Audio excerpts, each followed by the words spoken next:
Hello everyone, मैं हूं अरविंद और आप सभी का मेरे YouTube channel AKS academy for CSE में बहुत बहुत स्वागत है। तो गाइस, आज हम लोग भूगोल के MCQs सॉल्व करेंगे और ये हम लोग का आज का अंतिम पार्ट है। हम लोग 200 MCQs को सॉल्व कर रहे थे, जिसमें से 175 हम लोग सॉल्व कर चुके थे और आज हम लोग 25 MCQs और सॉल्व करेंगे। जैसे कि आप सभी को पता है कि हम लोग का जो भूगोल का जो MCQs का जो सीरीज था वो 200 क्वेश्चंस का सीरीज था।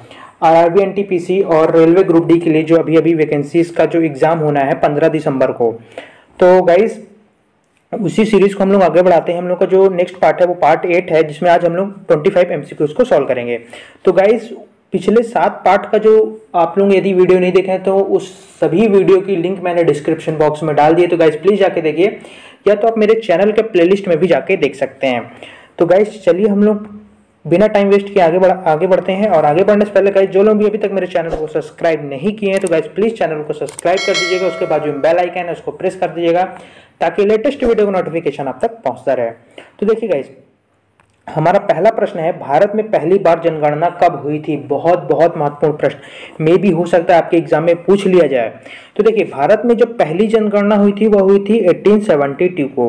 लेकिन 1872 को जो जनगणना हुई थी वो व्यवस्थित रूप से जनगणना नहीं हुई थी, लेकिन जनगणना तो हुई थी। तो जो भारत में पहली बार जनगणना हुई थी तो कब हुई थी? 1872 को। लेकिन व्यवस्थित रूप से कब हुई थी? 1881 से प्रारंभ हुई थी। तो पहली बार जो जनगणना हुई थी वो 1872 को हुई थी। तो गाइस, हमारा नेक्स्ट क्वेश्चन है, यही हमारा नेक्स्ट क्वेश्चन है कि भारत में जनगणना का क्रमवार आकलन कब से प्रति 10 वर्ष के अंतराल में किया जा रहा है? तो देखिए, जो प्रति 10 वर्ष के अंतराल में जो जनगणना हो रही है उसकी शुरुआत हुई थी 1881 से। 1881 से क्रमवार तरीके से जनगणना प्रारंभ हुई थी। लेकिन सबसे पहले जनगणना कब हुई थी? तो 1872 को, जो हमारा पिछला क्वेश्चन था 1872 को। ठीक है, तो आपको जनगणना से बहुत सारे क्वेश्चन पूछे जा सकते हैं। तो अभी जैसे 2020 में जनगणना होने वाली थी 21 के लिए, तो वो अभी कोरोना काल की वजह से थोड़ा टल गई है, तो मे भी पिछला ही पूछेगा। तो गाइज ये आपको पता होना चाहिए। देखिए, अब हमारा नेक्स्ट क्वेश्चन है कि भारत में जनसंख्या वृद्धि का मुख्य कारण क्या है? मृत्यु दर में कमी, जन्म दर में बढ़ोतरी, कम उम्र में विवाह, आर्थिक प्रगति। देखिए, ये क्वेश्चन बहुत ज्यादा इंपॉर्टेंट है और बहुत ज्यादा इस प्रश्न में बहुत लोग बहुत सारी गलतियां करते हैं। तो देखिए, जो भारत में जनसंख्या वृद्धि का जो सिर्फ और सिर्फ एकमात्र कारण है वह है मृत्यु दर में कमी। देखिए, बहुत छोटे मोटे बहुत सारे कारक हैं, जैसे कि कम उम्र में विवाह, है ना, और आर्थिक प्रगति, है ना, जन्म दर में बढ़ोतरी, ये सभी क्या है? देखिए, जन्म दर में बढ़ोतरी क्या है? जनसंख्या वृद्धि का मुख्य कारण में से नहीं आएगा, क्योंकि देखिए, मृत्यु दर में कमी और जनसंख्या वृद्धि दर में कमी, दोनों के बीच का जो गैप है बहुत ज्यादा है। तो जो हमारा मेन कारण है वो क्या है? मृत्यु दर में कमी। ये एग्जाम पूछ लिया जाता है कई बार और लोग बहुत ज्यादा गलतियां करते हैं। तो गाइस, इसको आप लोगों को ध्यान में देना है, ध्यान से देखना है। और गाइस, आप इस जो आज हम लोग की 25 MCQs की जो सीरीज है, आप गाइस लोग सभी लोगों से एक रिक्वेस्ट है कि आप लोग इसको टेस्ट के तौर पे दीजिए। और आपके 25 MCQs में से कितने MCQs सही हुए तो गाइस कमेंट करके जरूर बताइएगा आप। तो देखिए, हमारा नेक्स्ट क्वेश्चन है, भारत में उच्चतम जनसंख्या वृद्धि दर कब रही? मतलब कि किस दशक में सबसे ज्यादा जनसंख्या वृद्धि हुई? तो देखिए, 1961 से 1971 के बीच के दशक में, 1961 से 1971 के बीच में सबसे ज्यादा जनसंख्या में वृद्धि हुई। गाइस, बहुत बहुत इंपॉर्टेंट क्वेश्चन है। 1961 से 1971 के बीच में सबसे ज्यादा जनसंख्या वृद्धि हुई थी। नेक्स्ट क्वेश्चन है हमारा कि भारत की जनसंख्या कब 100 करोड़ की हो गई थी? तो मई 2000 में जब जनगणना हुई थी, जिसका रिजल्ट 2001 में आया। देखिए, जो रिजल्ट आता है उसके 1 साल पहले जनगणना प्रारंभ हो जाती है। जैसे 2011 की जनगणना जो हुई थी उसका काम 2010 से प्रारंभ हो गया था। ठीक है, तो वैसे ही भारत की जनसंख्या कब 100 करोड़ की हो गई थी? तो मई 2000 में भारत की जो जनसंख्या थी वह 100 करोड़ को पार कर गई थी। तो गाइस, नेक्स्ट क्वेश्चन है हमारा। तो गाइस, आई होप आपको चीजें समझ में आ रही होंगी। यदि आपको कोई भी डाउट रहता है तो गाइस आप कमेंट कर सकते हो। मैं नेक्स्ट वीडियो जो भी आएगी उसमें आपके डाउट को 100% सॉल्व करूंगा। तो गाइस, हमारा नेक्स्ट क्वेश्चन है, नीलगिरी की पहाड़ी के क्षेत्र में किसकी खेती की जाती है? तो देखिए, नीलगिरी की पहाड़ियों में जो कॉफी उत्पादन के लिए सबसे बेहतर माना जाता है, नीलगिरी की जो पहाड़ियां हैं। देखिए, नीलगिरी की पहाड़ी कहाँ पे? पश्चिमी तट और पूर्वी तट जहाँ पे आके मिलते हैं, ये वाला रीजन, ये पूरा क्या है? ये नीलगिरी की पहाड़ियां हैं। यहाँ पे कॉफी उत्पादन के क्षेत्र, कॉफी के उत्पादन के हिसाब से सबसे उत्तम जलवायु और उत्तम वनस्पति पाई जाती है। ठीक है, तो गाइस जो नीलगिरी की पहाड़ियों में किसकी खेती की जाती है, तो कॉफी की खेती की जाती है। ठीक है, नेक्स्ट क्वेश्चन हमारा, जूट सबसे अधिक कहाँ होता है। तो देखिए जो जूट उत्पादन में सबसे प्रथम स्थान जो है वो है बंगाल का, पश्चिम बंगाल का, बंगाल का डेल्टाई क्षेत्र। ये देखिए पूरे भारत का लगभग 60% जो है जूट, पूरे भारत का लगभग 60% जूट जो है बंगाल के डेल्टाई क्षेत्र से निकाला जाता है, मतलब कि बंगाल के डेल्टाई क्षेत्र में इसकी पैदावार होती है जूट की। तो गाइस आई होप आपको चीज़ें समझ में आ रही होंगी। देखिए जो मैंने क्वेश्चन जो भी सिलेक्ट किए हैं बहुत बहुत इंपॉर्टेंट क्वेश्चन है, आपके एग्जाम में कई बार पूछे गए हैं और आगे भी पूछे जाने की पूरी पूरी संभावना है, और कुछ जो है वह सिलेक्टेड क्वेश्चन ही मैंने यहाँ पे इंक्लूड किए हैं। तो गाइस देखिए हमारा नेक्स्ट क्वेश्चन है, भारत के किस राज्य में जाड़े के मौसम में वर्षा होती है। तो देखिए जाड़े के मौसम में वर्षा कैसे होती है। देखिए जाड़े के मौसम में लौटते हुए मानसून के कारण, लौटते हुए मानसून के चलते वर्षा होती है। देखिए मानसून जब इंटर करता है तो पश्चिमी तट से, और जब मानसून लौटती है तो वह पूर्वी तट से लौटती है। तो जो यहाँ पे तमिलनाडु वाला जो क्षेत्र है, तमिलनाडु वाला जो रीजन है, ये वाला रीजन जो तमिलनाडु का रीजन है, यहाँ पे लौटते हुए मानसून में वर्षा होती है जाड़े के मौसम में। जाड़े मतलब ठंड के मौसम में। ठीक है, तो गाइस आपको समझ में आ गया, तमिलनाडु में जाड़े के मौसम में वर्षा होती है लौटते हुए मानसून के कारण। अब हमारा नेक्स्ट क्वेश्चन है, जमशेदपुर किस नदी के तट पर स्थित है। तो देखिए जो जमशेदपुर है बहुत ही एक इम्पॉर्टेंट सिटी है, इसको स्टील सिटी भी कहा जाता है, स्टील सिटी जमशेदपुर, और जमशेदपुर में टाटा स्टील प्लांट भी है। तो गाइस बहुत इंपॉर्टेंट है जमशेदपुर उस हिसाब से। तो जो जमशेदपुर है वो किस नदी के किनारे स्थित है, तो जमशेदपुर स्वर्णरेखा नदी, जमशेदपुर स्वर्णरेखा नदी के किनारे स्थित है। गाइस बहुत इंपॉर्टेंट, एकदम ध्यान से आपको देखना है। देखिए हमारा नेक्स्ट क्वेश्चन है, जम्मू कश्मीर की राजधानी श्रीनगर किस नदी के तट पर स्थित है। देखिए जम्मू कश्मीर की जो राजधानी है वह झेलम नदी के तट पर स्थित है। ठीक है, जम्मू कश्मीर की जो राजधानी है श्रीनगर, वो कौन सी नदी के तट पर स्थित है, तो झेलम नदी के तट पर स्थित है। तो गाइस आई होप आपको समझ में आ गया होगा श्रीनगर जो है वो झेलम नदी के तट पर स्थित है। तो हमारा फिर नेक्स्ट क्वेश्चन है, निम्नलिखित में से सरयू नदी के किनारे कौन सा शहर बसा हुआ है। देखिए गाइस अभी राम मंदिर निर्माण होने वाला है, उस हिसाब से जो आपका अयोध्या है, अयोध्या के ऊपर कई प्रकार से प्रश्न पूछ सकता है, तो उसमें से ही एक प्रश्न है। देखिए जो अयोध्या है वो सरयू नदी के किनारे स्थित है, अयोध्या सरयू नदी के किनारे स्थित है। तो गाइस बहुत इंपॉर्टेंट है, आपको मे भी हो सकता है एग्जाम में पूछ लिया जाए।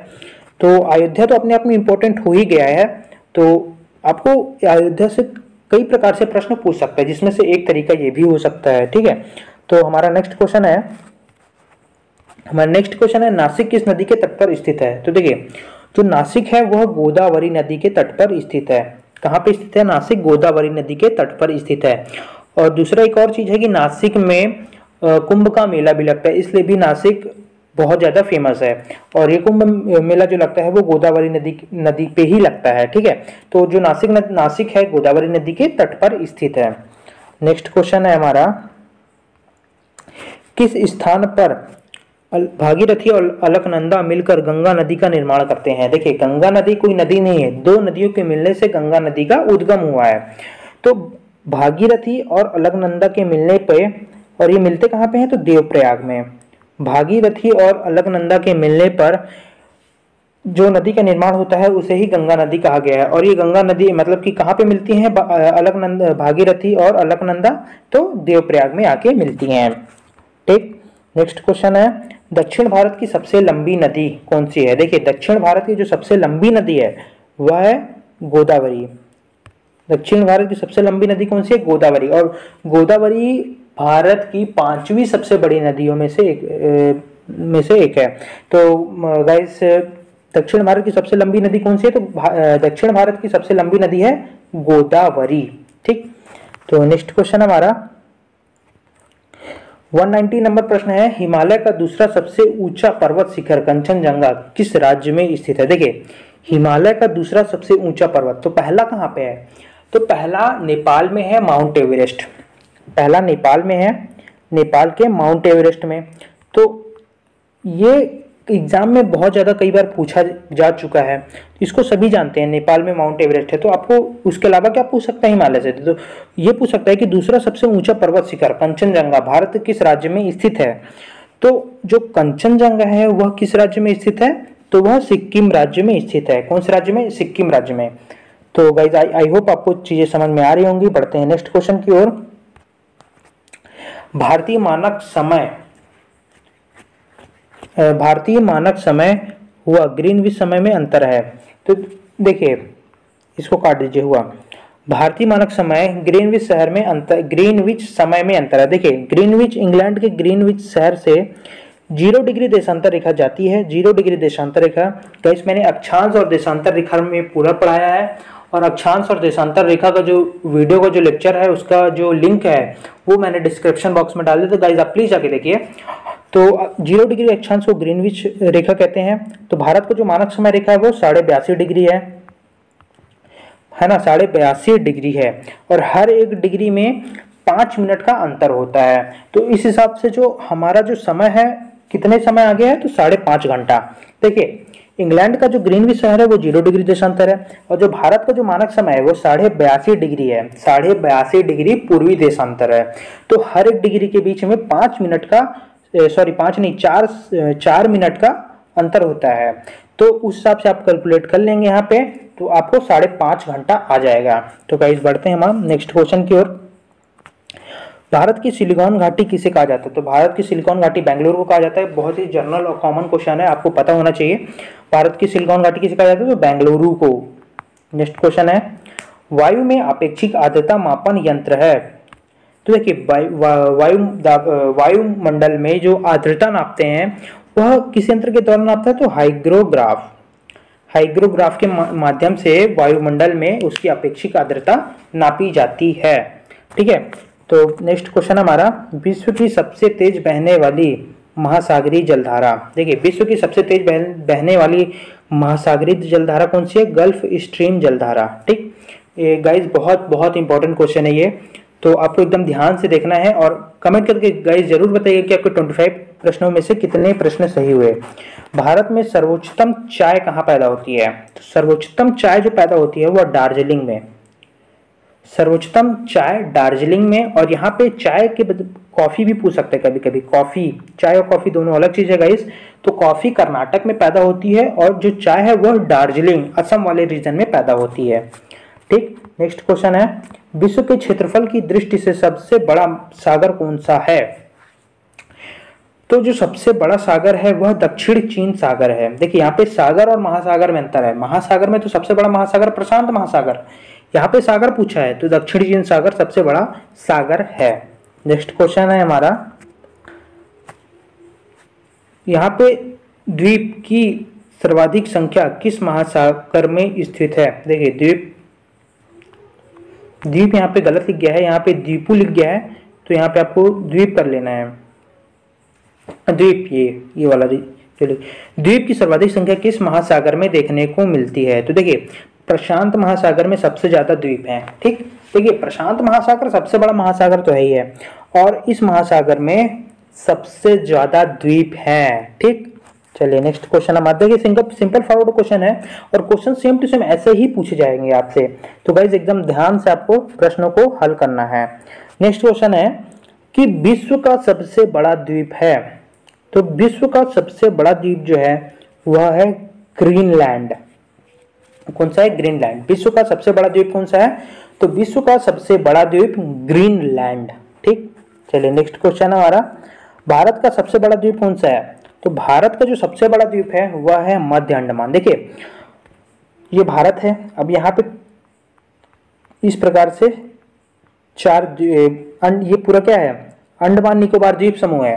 तो देखिए सबसे उत्तर में तो उत्तरी अंडमान है ना, उत्तरी अंडमान ये है, उत्तरी अंडमान ये है, फिर मध्य ये है मध्य अंडमान, ये है दक्षिण अंडमान, ये है लिटिल अंडमान। तो ये वाला जो है ना, ये मध्य अंडमान ये सबसे बड़ा द्वीप है। तो गाइस आप समझ में आ गया मध्य अंडमान। और ये नीचे का जो द्वीप है ये है लिटिल निकोबार और ये है ग्रेट निकोबार। ठीक है, तो गाइज यहाँ पे मैंने आपको सब सारी चीज़ें बता दी द्वीप के बारे में। और गाइज मैंने द्वीपों के ऊपर अलग से भी वीडियो बनाए हुए, तो गाइज आप लोग प्लेलिस्ट में जाके जरूर देखिएगा, मेरे चैनल के प्लेलिस्ट में जाके जरूर देखिएगा। अंतिम क्वेश्चन है इस सीरीज का, जावा और सुमात्रा द्वीप किस देश में है? तो किस देश में है? तो फिलीपींस में है, सॉरी इंडोनेशिया में है। जावा और सुमात्रा द्वीप किस देश में है? तो इंडोनेशिया में है। तो देखिए गाइस, बहुत बहुत इंपॉर्टेंट है ये जावा और सुमात्रा द्वीप, क्योंकि जब इंडोनेशिया में जब सुनामी आई थी तो ये पूरे द्वीप, ये जो द्वीप थे पूरी तरह से तबाह हो चुके थे। तो गाइस बहुत इंपॉर्टेंट क्वेश्चन है ये।